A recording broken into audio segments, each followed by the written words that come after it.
Well, hello, hello. I'm Dr. Simmons, and our topic today is domestic violence awareness, breaking the cycle. And we need to break the cycle of silence.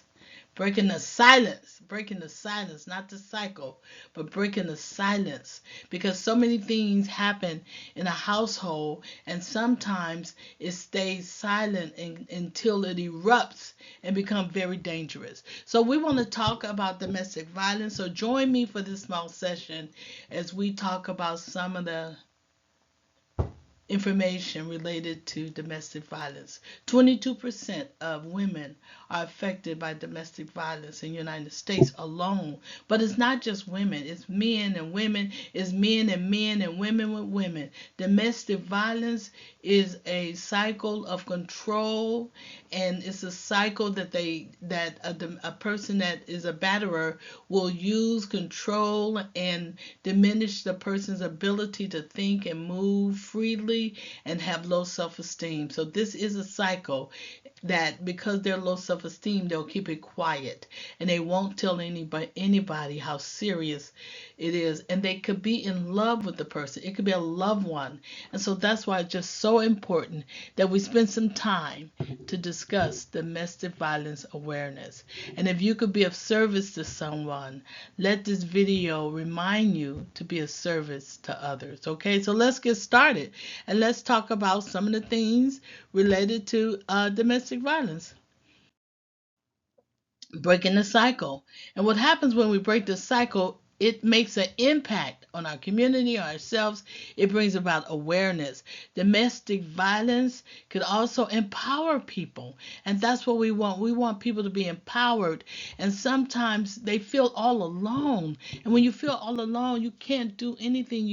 You just get wrapped in your head that you're hopeless and helpless, and it can make you very sad. And then it makes you very sad because the reality of it that you're trying to change somebody that may never change. The only person you can change is yourself. So domestic violence affects millions of people. Oftentimes it remains hidden because of the stigma related to it. And that's why we know that with the impact that we give, it could be remain unseen, but it can impact you and bring awareness to you that you realize that you may be in a unhealthy relationship. And if it is, it's not going to get any better if you don't change or if they don't change. So we want to break the silence and we want to understand domestic violence because it, like I said, it can affect anybody at any age, gender, background. It can cause mental and physical issues that last a lifetime. Domestic violence can be physical, emotional, or psychological, causing harm within intimate and family relationships. It can even affect the children that live in the household. Patterns of intimidation, manipulation, and control are central. Violence affecting victims and their self-esteem. So there's several forms of domestic violence, and we want to stop domestic violence. We don't want people to be hurt. There's physical abuse, there's emotional abuse, and there's also financial abuse. And when you have this type of abuse, all of it is abuse.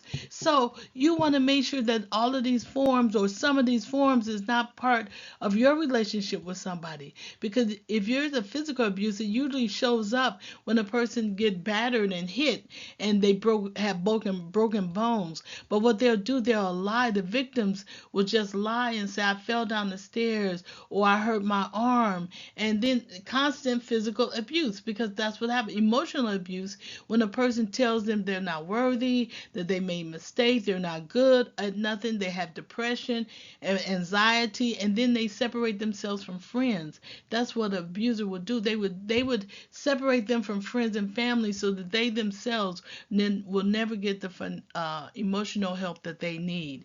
And then we also have the financial abuse where they keep the money from them, where they control all the finances. So if you have, if it's a financial abuse in the relationship, you're limited. You can't go anywhere. You can't do anything without going through the person that has you locked down in the abuse relationship as a batterer. And that's what they do. They keep control over everything you do and many of the friends that you say.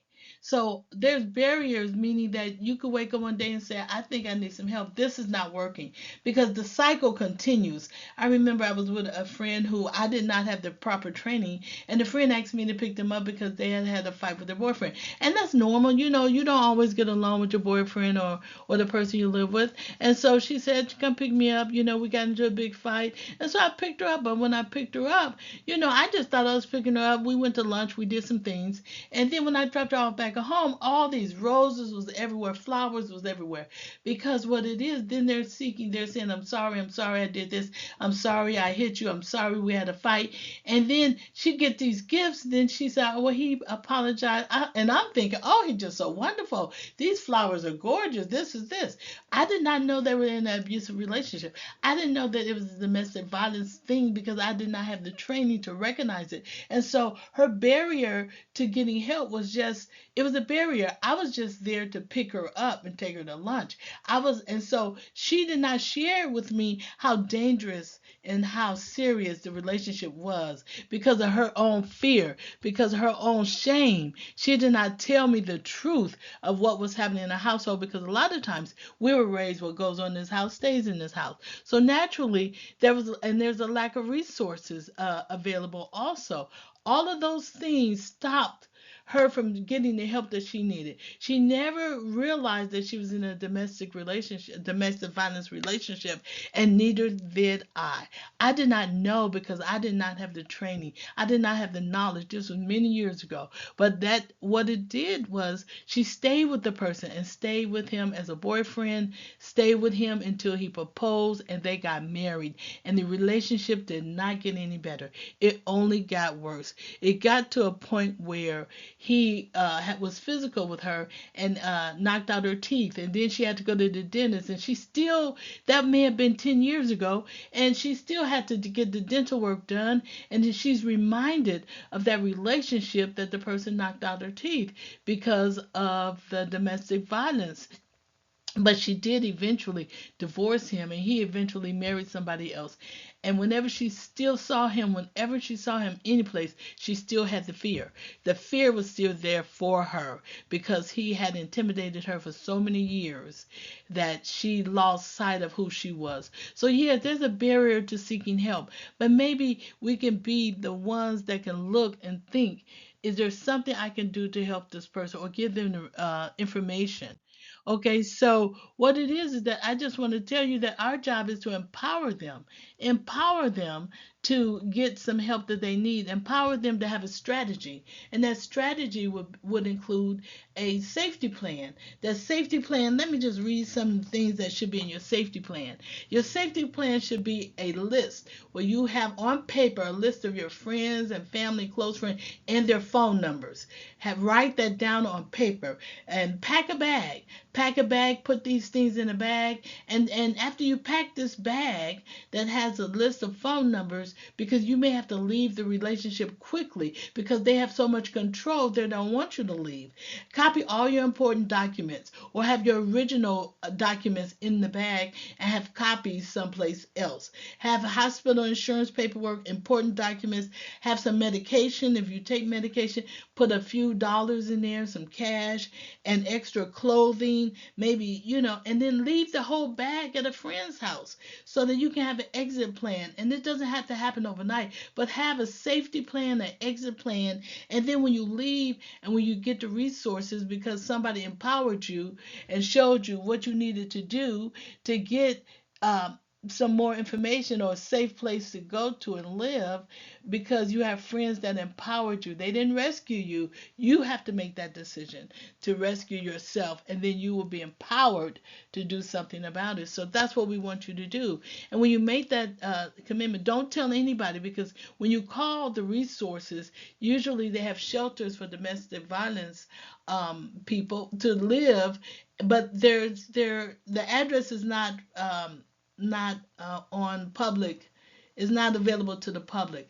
Usually these locations are in places that nobody knows the address. I worked at a domestic violence shelter for a short period of time, and we had it was a gated house, and nobody could come into that gated house, and nobody could, no visitors, nobody, because it's all about the safety of the individual, because the person that the batterer or the person that caused the domestic violence is still looking for that person, looking for them to return. And sometimes the person will return. They will return, but they can't return to the shelter anymore, because once they leave, we don't want the integrity of the program and other people to be compromised.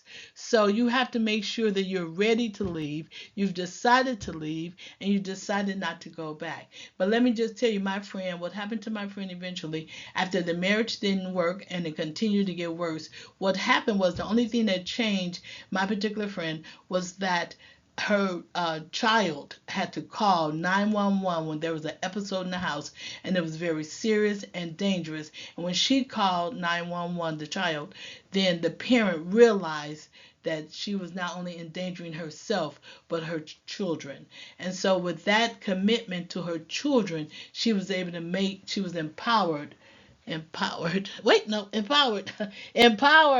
to make that change. Okay, and sometimes it'll take something like that that will empower you or your loved one to make that change. Like I said, you don't have to put on your hero cape, you don't have to put on your superwoman cape, your Wonder Woman cape, or anything. All you have to do is give them the information and pray for them. Just pray that God would enter into their lives and give them a safe environment, that they can live the rest of their life in safety. They have classes for domestic violence, court ordered classes for those that need that type of help as a batterer, and they have, I think it's 52 weeks. It's a long extended class, but it's court ordered and it's mandated by the court. And sometimes you have to go that high for that person to get the help that they need. So I want to encourage everyone that pray about things, pray to God how to get you to have a safety plan. Pray to God that you're successful. Pray to God that He will empower you to make the changes that you need to make if you do. And if you're not the one that's in a domestic violence relationship, but you are that special friend that can help them, then pray for that person, that God would enlighten them, that they would come to a point in their lives that they would want something different and more valuable, and their life is valuable to God and to themselves and to others. So one thing, we fight our battles on our knees.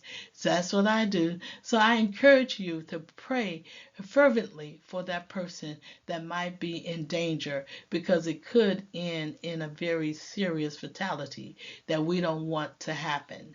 So I want to encourage each and every one of you to empower that person to change. Okay, so I want to make sure that we break the silence, talk to a friend.